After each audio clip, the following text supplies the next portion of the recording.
Bonjour à tous, c'est Kylian. On se retrouve aujourd'hui pour les 3 news de la semaine, au programme du football, du tennis et du golf.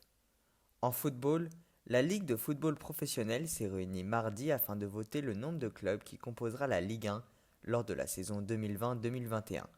À la fin de la saison, Toulouse et Amiens occupaient les deux dernières places du classement et devaient donc être relégués, mais ils contestaient cette descente liée à l'arrêt précoce en raison de la crise sanitaire. Mais le 23 juin dernier, lors de l'Assemblée générale, 74,49% des voix sont allées vers le maintien d'une ligue à 20 clubs et les deux clubs seront remplacés par les deux promus, le FC Lorient et le Racing Club de Lens.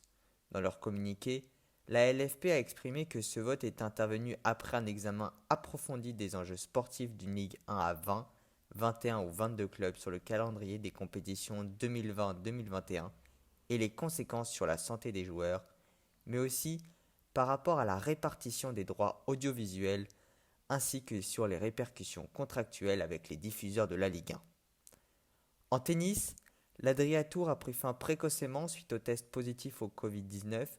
Ce tournoi de tennis de charité organisé par Novak Djokovic, qui devait avoir lieu sur 4 week-ends du 12 juin au 5 juillet dans 4 villes différentes, a été arrêté dimanche 21 juin, juste avant la finale suite à la découverte de nombreux cas chez les athlètes, mais aussi chez les entraîneurs et les organisateurs.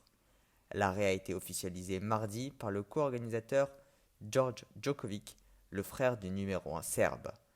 L'organisation du tournoi a néanmoins fait polémique avec un négligement des règles de distanciation sociale. Présence d'un grand nombre de supporters sans masque, poignées de main, accolades, bancs de foule.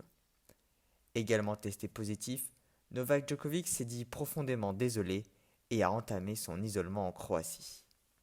En golf, les tournois professionnels français ont repris cette semaine avec le Training Tournament Land Solidarité.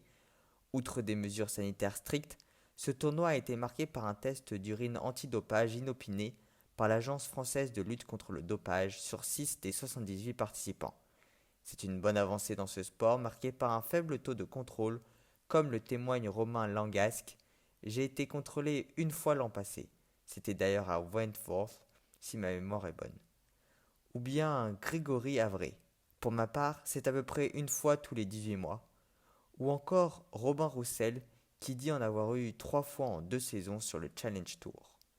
En ce qui concerne les résultats sportifs, Antoine Rosner a remporté le tournoi et chez les femmes, c'est Manon Gidali qui s'est imposée. C'est sur cette news que l'on se quitte. N'hésitez pas à liker et partager la vidéo si elle vous a plu, ainsi qu'à réagir dans les commentaires.